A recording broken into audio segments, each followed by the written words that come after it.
Michael, how are you doing today? 58. This is the number 58. We're almost to 60 episodes of Coffee with Coach. How are things over in the UK, my man? It's going good, man. It's going good. Can you believe? Obviously, welcoming everybody. Can you believe, Jeff? I say this every week now, but it's really relevant. We're so close. Like, I can smell football at this point. We'll be like a month away from pre-season. I think we're like 3.5 weeks away from pre-season. You're in training camp in Canada. We've waited, and suddenly it's almost time, man. It is almost time. We are in day. It seems like week 7. We are in day 7 of training camp, and now is when it's that long grind. And we call it the slog. You just try and put one foot in front of the other and get a little better each day. But it is great to have football back. I'm just telling you. And before we get questions, though, Jeff, I think we're going to have to talk about this. Did you watch the football on Sunday? Did you see the Euros, the final? I did. Yes, I did. And I predicted England 3-1. That was my prediction. And again, I basically split on it, right? Because obviously you're happy for the Italians. But Michael, let me tell you something. There's a huge Italian population in this city, right?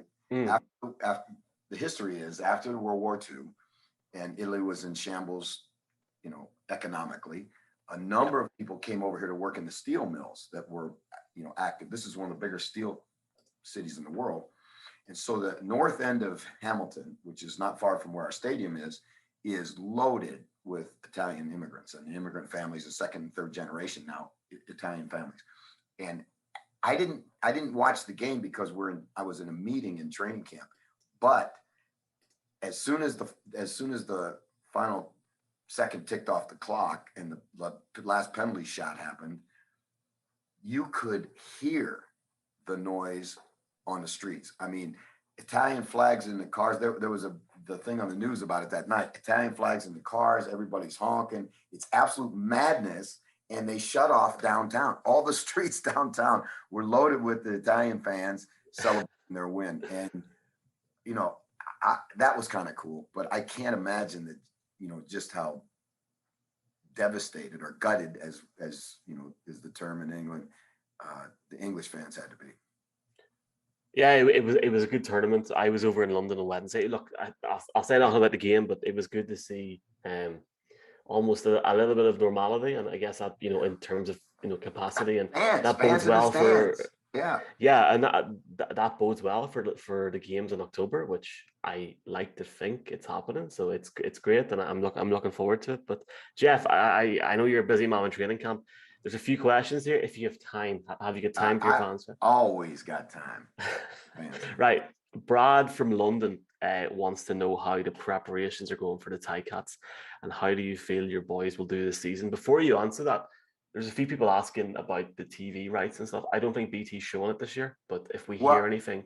We heard just yesterday that now BT is going to pick up the feed and that you should be able to see it. I'm not privy to all the details, but I did hear that yesterday.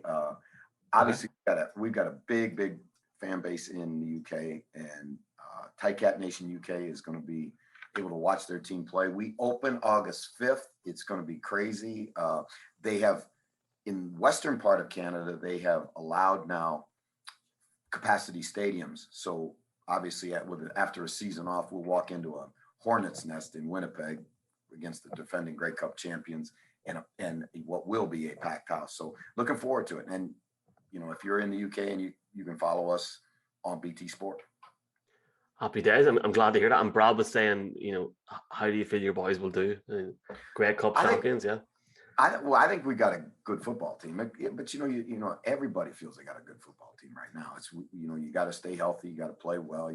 The tough thing for us, Mike, is because of the COVID restrictions, and we're not going to play at home until September.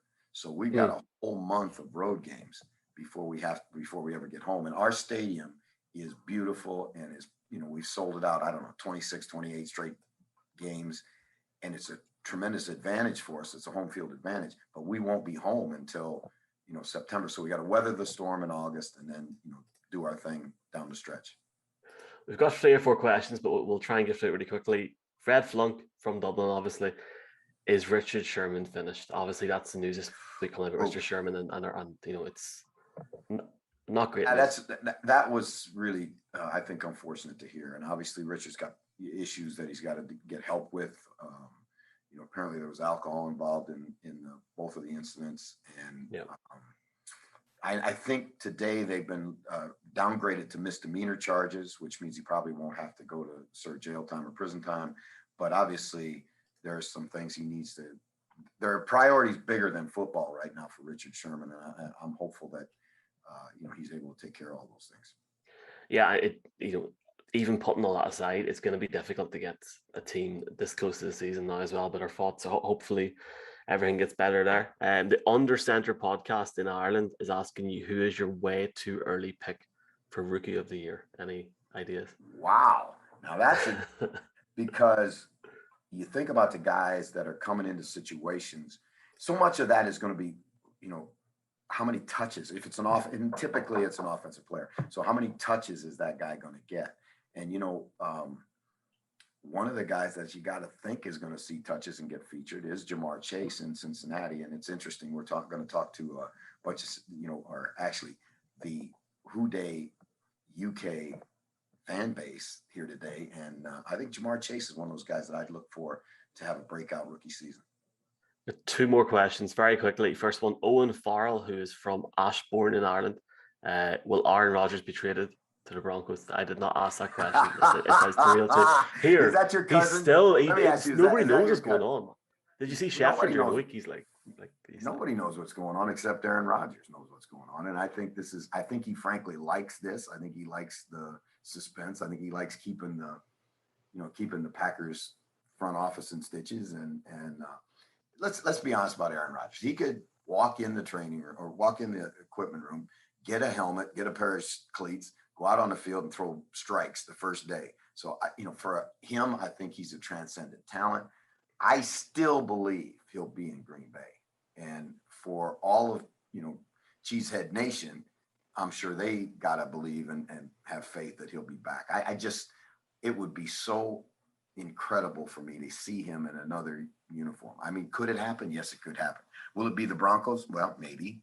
But I just really think that he'll be in Green Bay. Finally, my friend Shane, literally my mate, lives up beside me here. Ask Jeff which non-playoff team from this year could make a run this year. Sorry, from last year could make a run this year. Who do you think? I think there's a number. I think you look at that NFC North, right?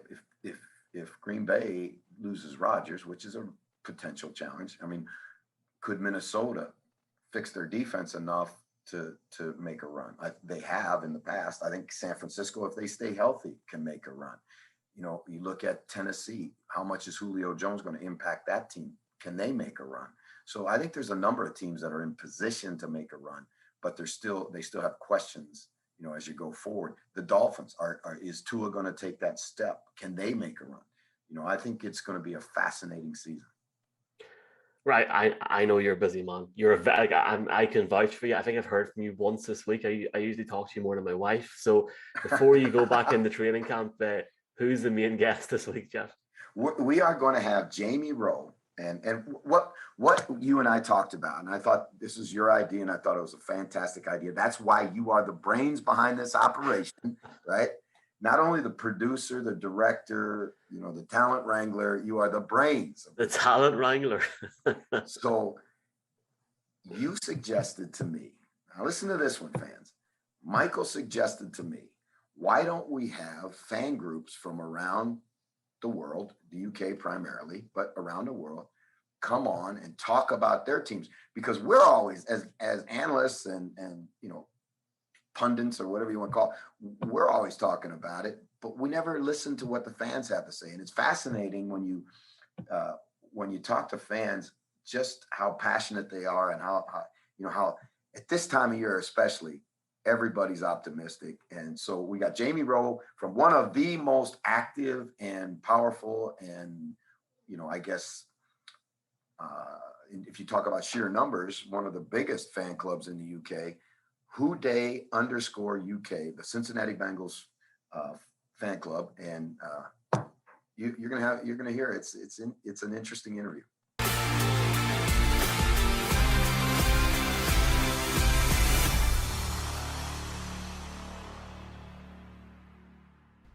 Hey, excited to have one of the biggest Bengal fans I know on the planet with us today. It's Jamie Rowe, and Jamie is from the Bengals fan club, Houday UK. All right, so that's, you got to go at Houday _ capital letters UK if you want to follow these guys and all the Bengal news that's going on and Bengal hysteria, I would call it, right, Jamie? Yeah, it's a strange time to be a Bengals fan. I'm broadly positive, I think, despite every bit of my brain telling me not to be. I think it's going to be an exciting year. I don't think we'll trouble any teams. I don't think we're going to win much, but I think at least it'll be kind of fun losing as opposed to terrible losing. All right, on this show, it's always unscripted, kind of light, having fun. And one of the questions we normally ask a guest, and I'm going to ask it of you, is tell us about your football journey. And then now, because you're so intimately involved in Bengals fandom, how did that happen? I mean, it's a long way from Cincinnati to Manchester. It is indeed. So, my dad's a big NFL fan. He's a big Green Bay Packers fan. So he kind of brought me into the sport. When I was about 10, 11, I started playing Madden, and I got very good at Madden quite quickly. And so when I was playing my dad at Madden, to kind of give him a bit of a chance, I'd play as the worst team on the game, and that was the Bengals in the early 2000s, which was a particularly lean period. Okay, now wait a second. Now you became a master at Madden. Yeah, I mean, I'm not anymore, but when you're 11, you've got those sharp reflexes. You kind of know how to play the game. You're spending hours and hours and hours of time on it instead of going out and doing work. So you can put the effort in. All right, give me. I need some insight then, because we're in training camp, and you're always looking for. We talk about the players all the time about we're looking for small wins, slight edges. Give me your best Madden play. What was your go-to play as you worked as a Cincinnati Bengal head coach? So on Madden 2000, which is how far back we're going, it was that halfback toss sweep, get it out to Corey Dillon on the outside of the defense. You're going to get mismatches there. You've got pulling guards, and you can basically just run that 7 yards a play, and you're kind of there. Sometimes you might find yourself behind in the down and distance, but as your bread and butter play, just sweeps and tosses, brilliant stuff for that period of Madden game. All right, so you ended up to finally, as you got a little older, your thumb wasn't quite as dexterous as it was earlier in your career, and it came time to put down the Madden Madden game. Now, tell me about how you guys created Houday UK and what was the genesis of that? Okay, so we've got a load of fans down in London, and they kind of came up with this idea first. So a few of them guys called Paul Hirons and Mike Smith, they all kind of met at first and came up with this idea of bringing Bengals fans in the UK together for meetups and things like that. And it kind of snowballed from there. So we had our first meet up probably in about 2015. So we're going back a few years, and that was probably the last time the Bengals were any good. And we've had sort of meetings in London. We've had them in Sheffield, in Manchester. We're trying to spread it round the country as much as we can. Hopefully, we can get in a position where we're doing more meetups for the upcoming season. But yeah, it's kind of grown from there. So we've had meetups. We've started a podcast, which has been pretty well received. There are all kinds of great guests on there, and it's it's grown, and if you're going on Twitter following, which I think is a bit of a rough measure of these things, we're currently the 6th biggest fan group in the UK, which for a team like the Bengals is, I think, overperforming. Well, while we don't script this, we do some research, and I found that very topic out. That yours is one of the strongest fan clubs in the UK, and growing, and as you said, very aggressive and moving your meetups around the country. Explain to listeners and viewers, Jamie, what goes on. So if I'm a Bengal fan and I hear there's going to be a meetup in Sheffield or Manchester or wherever, what can I anticipate when I walk in? So we usually try to either put it round a game if it's in the season, or we'll do something special for the draft, or something like that. So there's always something kind of going on in the background. We get people together, usually in a pub or something like that. There's quite a bit of sort of carousing and that sounds interesting. What kind of carousing do Bengal fans do? Oh, it's mainly an awful lot of beer, to be honest. We'll do quizzes, we'll do competitions. We've had various things that have been given to us by Bengals players and Bengals fan organisations over in Cincinnati, which have helped sort of to give our quizzes and competitions something to play for. Our last meetup was actually before the Wembley game when the Bengals last played at Wembley, going back 2 years ago. So that was kind of nice just to get everyone coming together for it, because quite a lot of the fan base were in London for that, and we managed to get everyone in the same place and managed to get a few guests along as well. All right, I got to ask you, have you been to the hallowed ground that is Paul Brown Stadium? Yeah, I've been a few times. So I first went in 2011, and I kind of it was something done very quickly on a whim. I managed to get the opportunity to go over there, and it was really special. I've been a few times. I went in 2013 for the Packers game with my dad. I've been to Lambeau Field as well for the return fixture of them. Yeah, it's a big experience. I mean, if you manage to go towards the end of September when they've got Oktoberfest going on in Cincinnati, it's a big deal. It's a big German city, or it's sort of Americans pretending to be Germans, and it's really fun. Well, I tell you what, it's interesting that you and kind of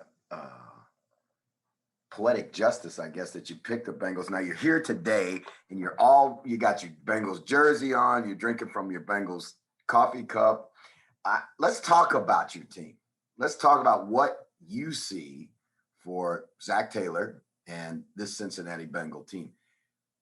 How much of a jump do you think they can make, Jamie? I mean, the question is about Zach Taylor. He's not had a brilliant start as a head coach, and I think this year is really make or break for him. The Bengals have a tradition of being quite kind to head coaches and giving them a lot of space and a lot of time, sometimes beyond what they deserve. And it's a case of whether, are the Bengals going to be winning in spite of Zach Taylor? Is Zach Taylor holding that team back? There's a lot of talent on the roster, and there's also a lot of holes on the roster. And the Bengals are in a particularly tough division. I think the Browns and the Ravens are going to be fighting it out for the division this year. Sorry. So, it's an uphill battle. But there's enough there to think that we're going to have some fun. The offense looks particularly stacked. They've made efforts to rebuild the offensive line, which was kind of where it all fell apart last year. So some of the less talented players from that line last year have been jettisoned to other teams. We brought in some replacements. Well, you know what? And when I look at them, this is a 4-11 team that finished, even with a backup quarterback, finished stronger down the stretch. And you got to say that that's a positive looking forward. I agree with what you said. You look at some of this team, and I know a lot of it's going to hinge on Joe Burrow and his knee, which apparently, from everything I've heard from people in Cincinnati, is he's in great shape. He's rehabbed extremely hard, and he's ready to go. This is a team that's not without weapons. And, whether it's Joe Mixon or, any of that group of receivers that they've got. And then you bring in Jamar Chase. And I think you're right. I think a lot of it's going to come down to how much development the offensive line can make. But this is a team I think can score points. The question for me, Jamie, is what about the defense? Because the defense struggled, especially getting to the passer last year. Yeah, I think the defense is probably going to be a problem this year. There's a good linebacker. There's a couple of good linemen. They've signed some defensive backs, but is it enough? I'm not entirely sure myself. Yeah, this is interesting. Now, I have a history, with the Bengals, and you look at this club, and I go back to the Sam Weiss days, and they had no scouting department, basically, for all those years. The coaches basically did the scouting, and it's been one of the organizations in the league that has taken criticism because they don't spend money, that they, try and do everything on the cheap. Their facilities were never great. The practice field was right underneath a overpass, and you could barely hear anybody from all the cars going by. I mean, it's just been one of those kinds of things. But yet, in spite of that, this is a team that just, it's like that gnat that won't go away. You just keep, it's like, and I really think that if you're a Bengal fan, you are a true fan. Now, interesting offseason addition to me is Trey Hendrickson, and 13.5 sacks coming over from New Orleans. That's, they were last in the NFL in sacks. And it hurts to lose Lawson, but Hendrickson's got to help that pass rush. Yeah, I don't think Hendrickson's quite at the level that Carl Lawson was. Carl Lawson flew under the radar in terms of stats because he'd be the one getting the pressure, and it'd be other players capitalizing on that. Whether Hendrickson can do it, without the support of his teammates in New Orleans. New Orleans had a much better pass rush than us last year. We yet to see. I did like Hendrickson an awful lot last season, and even during a game that I was watching New Orleans in, I said, this guy's going to be a free agent next year. I want him. He looks like the kind of player that we want to have. So, maybe it'll bridge that gap. One of the things with the pass rush is that they've brought in Cam Sample through the draft. There's another draft defensive from Texas. What's his name? Joseph Osai? Yeah, Joseph Yeah. Osai. I think they, as a 3, they might replace what Carl Lawson brought.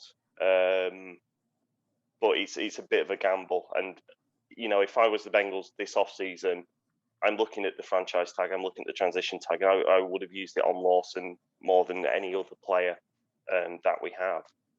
Well, it's interesting. I talked to Winston Rose, who is a defensive back for the Bengals and one of my ex-players. And I asked him that going into his second year now in Cincinnati, I said, Winnie, how do you feel? He said, Jeff, I think we're going to surprise people. He said, I think we're going to be much better than people give us credit for. I'm going to read some of the additions that they brought in. Ricardo Allen, Eli Apple, who I'm not crazy about, but Chidobe Awuzie, Hendrickson, Mike Hilton. You're talking about Larry Ogunjobi. You're talking about some quality people, Riley Rife, to help solidify that offensive line we talked about. So what you're seeing to me, Jamie, is a positive trend for the Bengals that they will go out and spend money on free agents. They're not big money guys, but at least they're out there trying to improve the roster. Yeah, and they're filling gaps. So Ogunjobi's coming in because Geno Atkins has left. Geno Atkins obviously had an incredible career with the Bengals last year. He was really affected by an injury, and that kind of ended his time. Very sorry. I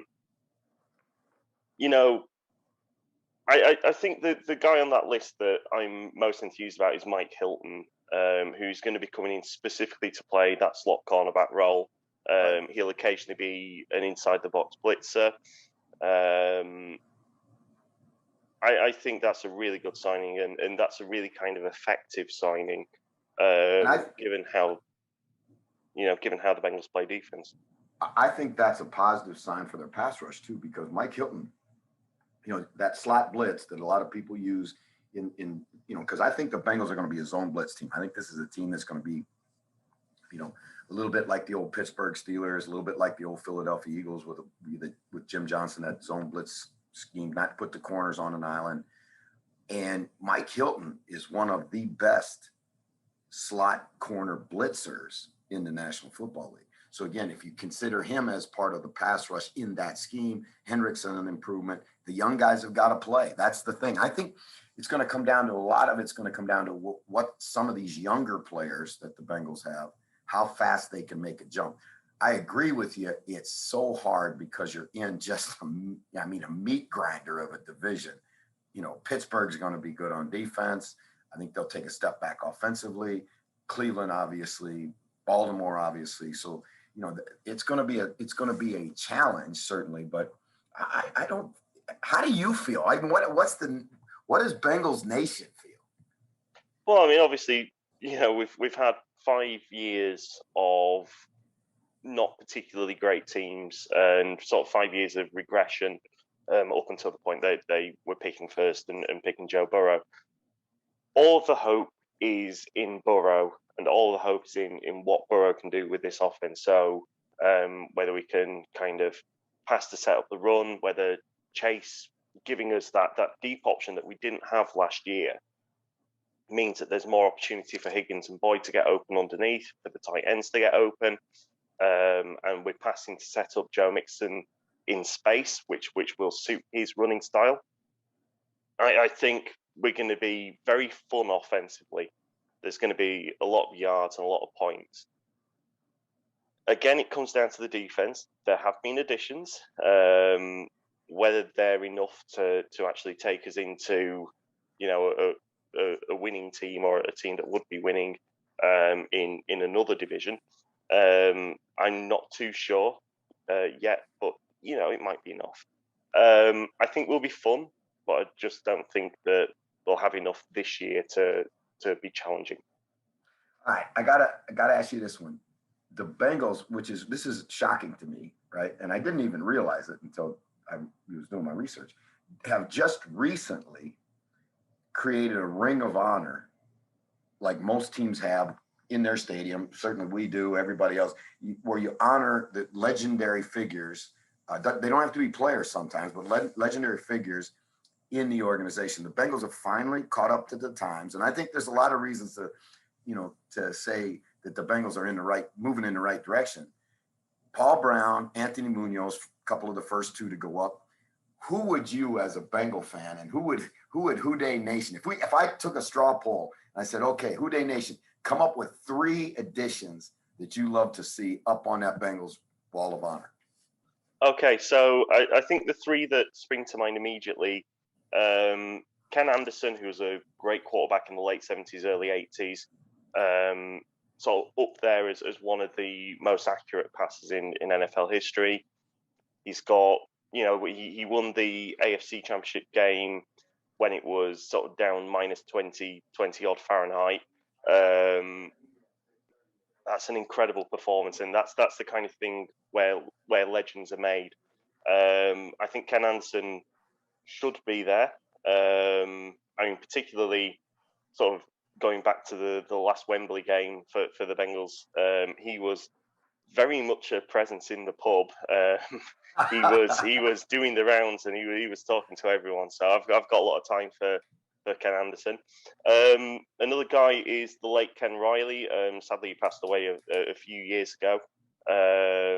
He's sort of a very large number of interceptions. I think he was fourth in NFL history at the point of his retirement in the mid-'80s. He would be another name that I think would be in there. And for me, Willie Anderson, the tackle from the late 90s, early 2000s, and kind of the bedrock of that early 2000s offense, which got going with Palmer and Ochocinco and Houshmandzadeh.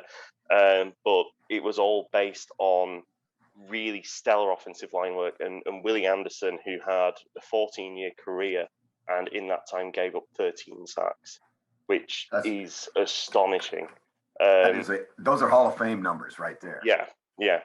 And one of the things with the Ring of Honor is they're kind of bringing it in because a lot of Bengals fans have started making movements towards getting our players in the Hall of Fame. There's only one Bengals Hall of Famer at the moment as a player, and that's Anthony Munoz. Obviously, Paul Brown's in as a coach. We've got a couple of guys that have gone in, but sort of for other teams. The Ring of Honor, I think, is the team's response to that, in that, if the team don't recognise their greats, then how do we expect the Pro Football Hall of Fame to do it? So it's a positive step. I think I think they're only letting 2 more guys in this year, so one of those 3 is going to have to sit it out and wait another year. We'll see. Don't you think Chris Collinsworth deserves a spot in that? David Fulcher. I mean, there's some. You've had some running backs in that franchise over time that I think are guys you got to consider. This is not a team that hasn't had stars. Ocho Cinco, you mentioned Houshmandzadeh. They've had some great players in Cincinnati. Yeah, I mean, once you get beyond that kind of, I mean, I love Ocho Cinco and I love Collinsworth. They're great players for Bengals history. They're probably not Pro Football Hall of Famers, but there's a lot of that level of player that should be going into a Ring of Honor over the next few years. So you're talking about your Boomer Esiasons, your Corey Dillons, Max Montoya. I think Max Montoya should be in there. One. And now you're talking. Now we're getting to some names in Bengal history. So yeah, I mean, we've had this great litany of stars over the years, and the Bengals have been kind of dragging their feet on recognizing them, but that's changing. I think there's a lot more fan engagement with the front office these days. There was a long time where it was just very, very hostile between the two. So the fan base didn't like the front office. The front office didn't really like the fan base. There's a dodgy deal really to do with the stadium where they had taxpayers' money for the stadium. That didn't go down well with the people living in the county. So they're kind of patching things up now. Well, I think, as I say, you look back at their history and they've been to a Super Bowl.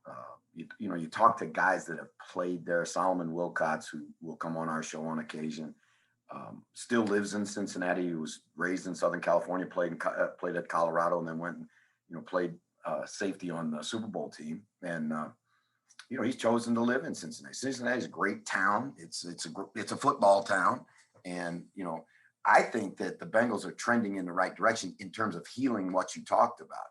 And I'm going to throw a name at you as another guy that I think belongs up on that Ring of Honor.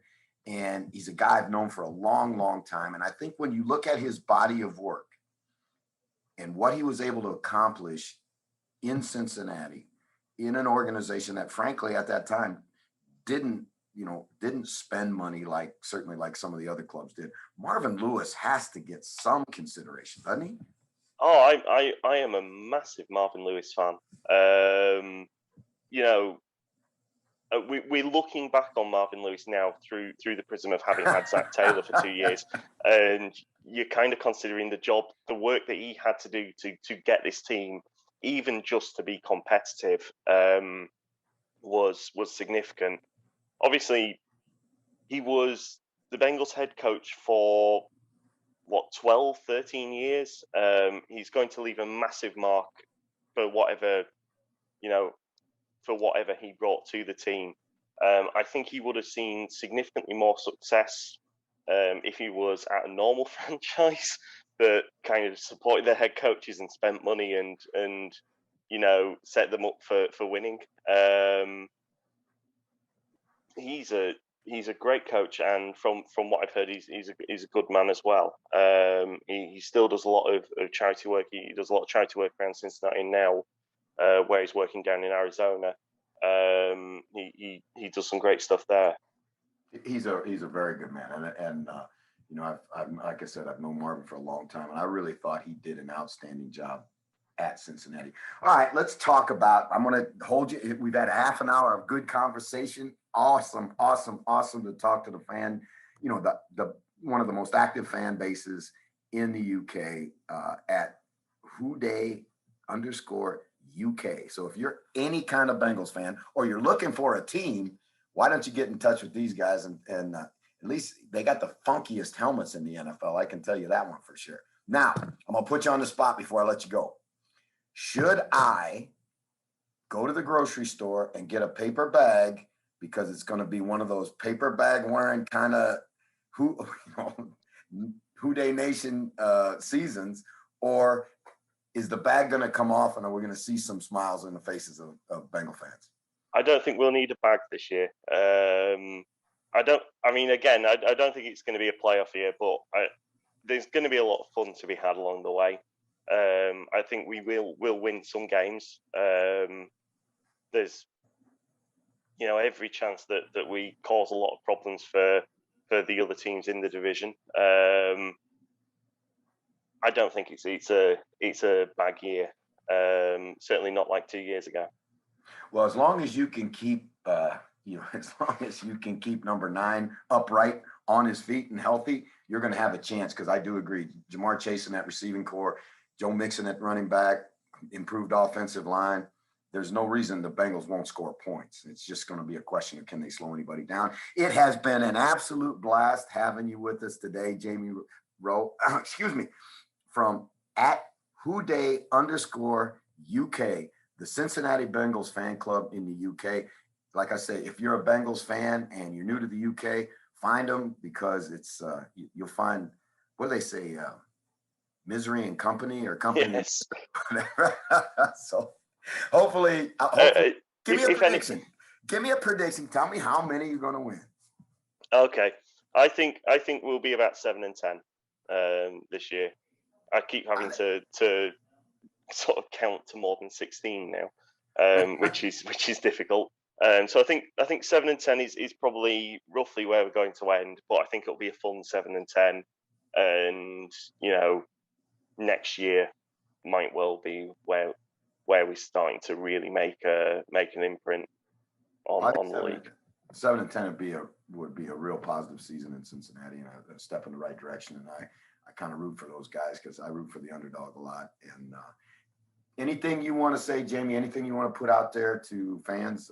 You're welcome. This is your minute. All right. Basically, come be a Bengals fan if you are looking for a team. This is going to be the closest experience you get to following, say, your bang average English soccer club. We're not particularly great. We're not particularly bad. We'll have good times. We'll have bad times, but we'll have fun along the way. Get on board. At least it's always interesting, if not always successful. Jamie, thank you so much. It's been a pleasure having you with us, and go Whoday. Whoday.